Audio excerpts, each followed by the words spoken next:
आज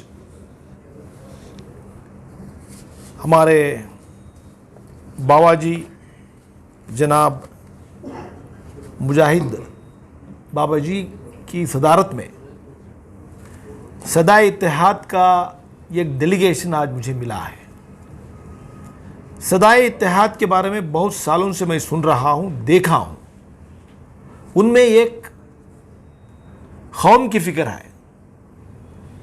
इनका मकसद ये है रियासत कर्नाटक में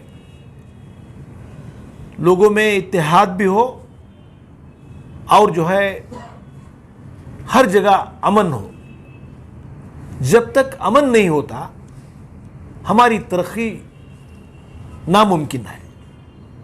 ये ख्यालात, ये विज़न जो है सदाए इत्तेहाद रखकर हर वक्त कौम की फ़िक्र, रियासत की फ़िक्र, मुल्क की फ़िक्र, और उन्हें कभी जो है पार्शियल स्टेटमेंट नहीं आया। हर जगह जो है हिंदू मुस्लिम सिख ईसाई, हिंदू मुस्लिम सिख ईसाई सब जो है आपस में एक माँ के बच्चों की तरह रहना और हमारे रियासत में जो है सुकून होना चाहिए। उसके साथ साथ सदाए इत्तेहाद कौम के चंद मसाइल सरकार के सामने रख कर जो है इंसाफ मांगने का काम बहुत सालों से कर रहे हैं। इसी तरह आज भी मेरे सामने आए और उन्होंने ये मेमोरेंडम दिया, और मेमोरेंडम में कहीं भी जो है कम्युनल एंगल में नहीं लिखा गया है। हर जगह उन्होंने अमन और भाईचारे का जिक्र किया है। और सदाए इत्तेहाद ये कहना चाहता है कि रिसेंट जो इंसिडेंट्स कर्नाटक में हुए हैं, हिजाब का मामला हो और दूसरा कहीं कम्युनल इंसिडेंट जो हुए हैं, उनको फ़ौरन रोका जाए। कर्नाटक एक ऐसी जगह है, यहाँ के बाशिंदे अमन की ज़िंदगी चाहते हैं, भाईचारगी की ज़िंदगी चाहते हैं। अभी ये चंद इंसिडेंट से जो है एक नफ़रत आपस में हिंदू और मुसलमानों में फैल गई है। तो बेंगलोर शहर, हमारा कर्नाटक एक ऐसी जगह है, दुनिया के सारे लोग यहाँ आते हैं। यहाँ तक कि बेंगलोर शहर जो गुलिस्तान के नाम से मशहूर है, इसका जिक्र जो अमेरिका में भी होता रहता है। अमेरिकन प्रेसिडेंट कई बार हिंदुस्तान के बारे में नहीं, बेंगलोर कहाँ है उनको मालूम है। तो इसको इसी लेवल में रोका जाए। तो और उन्होंने ये भी मांग की है कि हिजाब जो है ये हमारा एक मजहबी उसूल है या रसूम है। इसका जिक्र जो है कुरान शरीफ में लिखा गया है। अभी हमारे मुजाहिद बाबा जिक्र करते करते कहे कि कुरान में इसका जिक्र है, औरत जो है अपने सर के बाल से पाँव तक अपने जिस्म को छुपाए रखे। इसका मतलब यह है कि ये हमारा एक मजहबी रसूम है। तो सरकार जो है इसके बारे में हमारे मजहबी उसूल को, और हमारा एक कॉन्स्टिट्यूशनल राइट है, और जो है ये इस हक़ को आप छीन नहीं सकते, जिससे हमको दर्द होता है। ये सारी चीज़ें मेरे सामने रखे गए हैं। तो मेरा फ़र्ज़ बनता है कि इस मेमोरेंडम को मैं ज़रूर जो है चीफ मिनिस्टर को पहुंचाता हूं। उम्मीद है कि ये सारे चीज़ें कोर्ट में भी हैं और बहुत जल्द हल होंगे, और इसका मामला जो बहुत जल्द जो पूछ रहे हैं उसके बारे में एक इंसाफ तो ज़रूर मिलेगी। हमारा यह मुतालबा था कि जो हालत हमारे रियासत में, हमारे शहर में गुज़र रहे हैं, इसकी जो तफसीलात जो है माइनॉरिटी कमीशन चेयरमैन की हैसियत से जब मिस्टर अब्दुल अजीम साहब बैठे हैं, उनके सामने हमारा मुतालबात रखना था, वो हमने रखा है। और उनसे कहा है कि सीएम से भी और हमसे भी जो है टाइम लेकर के दें, ताकि हमारी तंजीम के और उलमा, हमारे सदर साहब सब मिल कर के जाएंगे। उससे पहले हम माइनॉरिटी कमीशन के जो चेयरमैन हैं, इनके लिए बात पहुंचा दी है।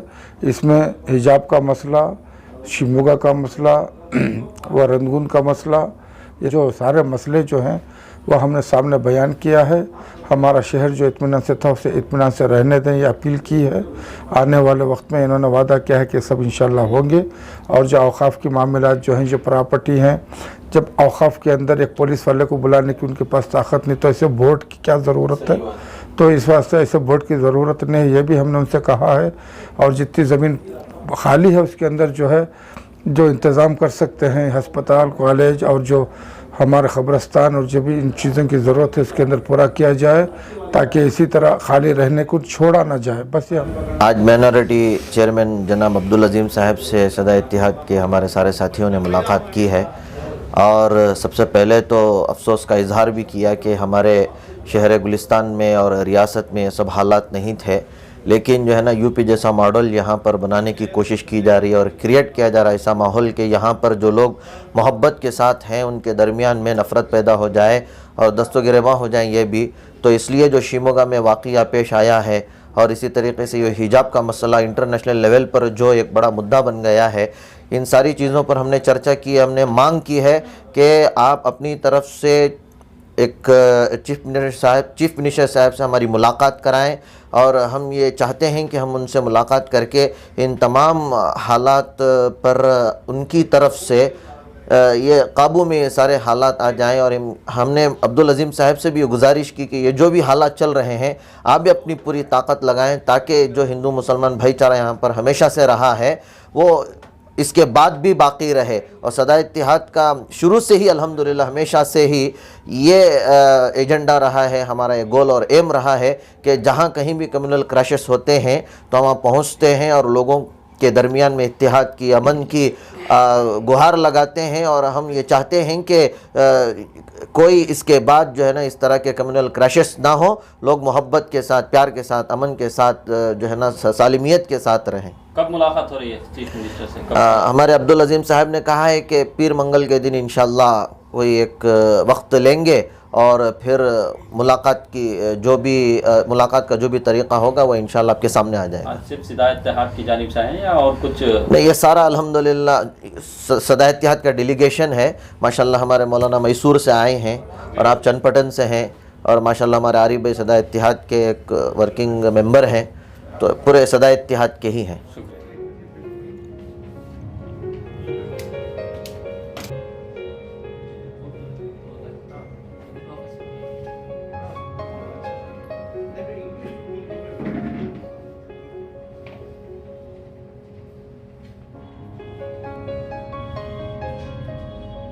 दूसरी बिल्डिंग जो है शीशा रिपुर में और एक हफ्ते में इनाग्रेट हो सकती है, तो ये हम के लिए भी खबर शिफ्ट करें, फर्नीचर शिफ्ट करें। बाद नंबर है ಮಕ್ಕಳ ಹೈಯರ್ ಎಜುಕೇಷನ್, ಮಗಳ ಮದುವೆ, ಕನಸಿನ ಸ್ವಂತ ಮನೆ, ಇದಕ್ಕೆಲ್ಲ ಹೆಂಗೆ ಹಣ ಹೊಂದಿಸ್ಬೇಕಂತ ಟೆನ್ಷನಲ್ಲಿ ಇದ್ದೀರಾ? ಟೆನ್ಷನ್ ಬಿಡಿ, ನೀವು ಅಡವಿಟ್ಟ ಚಿನ್ನವನ್ನ ಬಿಡಿಸಿ ನಿಮ್ಮಲ್ಲಿರೋ ಹಳೆ ಚಿನ್ನವನ್ನ ಇಂದಿನ ಆನ್ಲೈನ್ ರೇಟಿಗೆ ಕೊಂಡುಕೊಂಡು ತಕ್ಷಣ ನಿಮಗೆ ಬಾಕಿ ಹಣ ಕೊಡ್ತೀವಿ. ಹಿಂದೂಸ್ತಾನ್ ಗೋಲ್ಡ್ ಕಂಪನಿ, ಇದು ನಮ್ಮೆಲ್ಲರ ಕಂಪನಿ.